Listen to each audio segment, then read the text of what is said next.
Brickology! Thomas here, and today I'm going to show you 4 steps to a better punch for a fight scene. Fight scenes are fun to make and watch, so you better make sure each punch, strike, and kick looks powerful and effective. But first I'll do a quick concept review of movement to make sure we're on the same page. If you like what you see, please subscribe. Let's get going. Alright, so here we are in Dragonframe and we're looking at this guy. Now I want you to look down here where my mouse is. And I want you to see that there are 7 pictures here.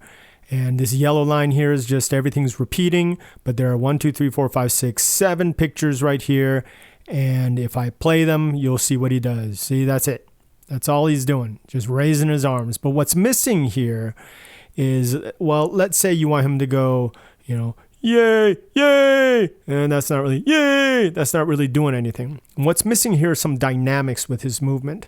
So what we're going to do is look at the next example and see how we can improve upon this. And now I got Hulk here, and he's going to do the same thing. And again, I want you to notice that there are only 7 pictures. See, 1, 2, 3, 4, 5, 6, 7. And watch.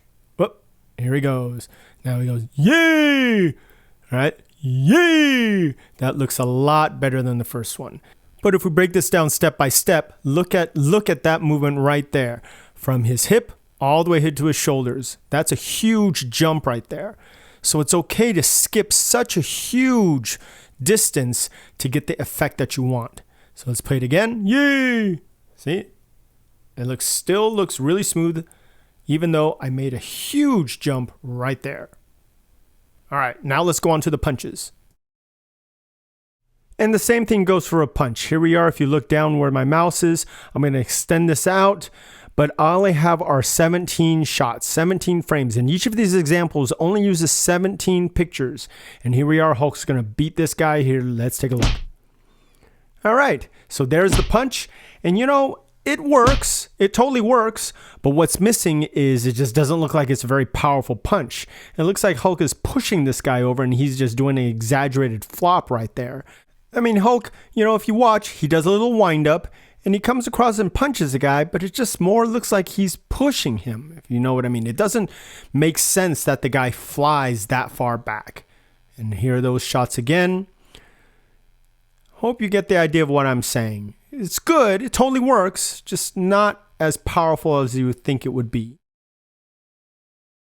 All right. And this is better. Here we have 17 frames again. I'm just going to use 17. And here's Hulk. He's going to swing at the guy. Let's take a look. Oh, that's a much snappier. It just looks like there's much more power behind the punch.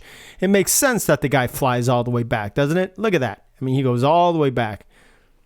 All right. Let's take a look at this step by step. And Hulk still takes the wind up, but look at here.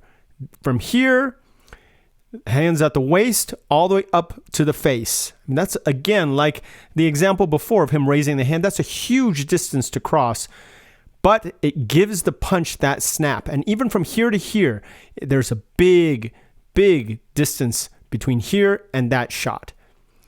And here we are. He's going to swing, hit the guy, and then Hulk will come back to home position.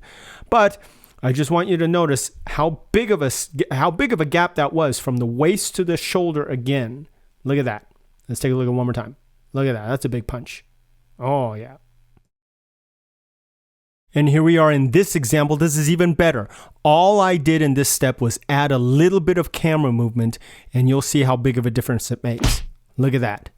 One more time. Look at that. The camera pulls back just a little when Hulk does his wind up, and when Hulk moves forward, the camera, moves forward with him into the punch, and it just looks like there's just much more of a wallop, much more dynamic of a shot. And what I want you to see down here where my mouse is, all I'm doing is using the same 17 frames to deliver this strike. And when we take a look at this broken down even more, you'll notice, again, the hand is here at the waist, then to the face. And the distance between that shot and this shot, the guy's already flying back. It's that distance that makes this snap so big. Look like there's so much more power going into the punch. Dig it.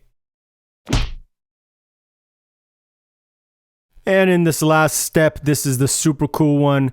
I add just much more camera movement. Let's take a look. Oh, look at that shot. The pullback of the camera is much more exaggerated, as with explosion forward, with Hulk moving forward as well.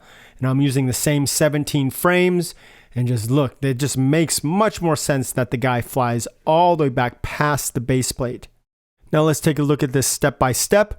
You'll notice when Hulk is winding up, the camera pulls back even farther than before. But here, when he moves forward, you notice the camera hasn't moved yet. It's still focused back there while Hulk moves forward. It's not until after Hulk moves forward that the camera starts following him. And that just makes it a little bit more realistic that if there's a cameraman, you know, he's going to have to keep up with the Hulk. And again, the hand at the waist and then right at the face. And notice here that the hand never even touches the face. So the swing, you see the swing, but you never actually see the impact. It's the camera movement, it's the quickness, it's the snap. All of this stuff sells this punch to be, in my opinion, the most powerful punch of all these examples. Look at that. One more time. Oh yeah, that's a good one. Love that punch. So take these concepts and apply them to your fight scenes. The more powerful the strikes appear to be, the more you sell the fight. For a more detailed explanation on how I shape a punch, watch this fight scene tutorial next. I'll see you there. All right.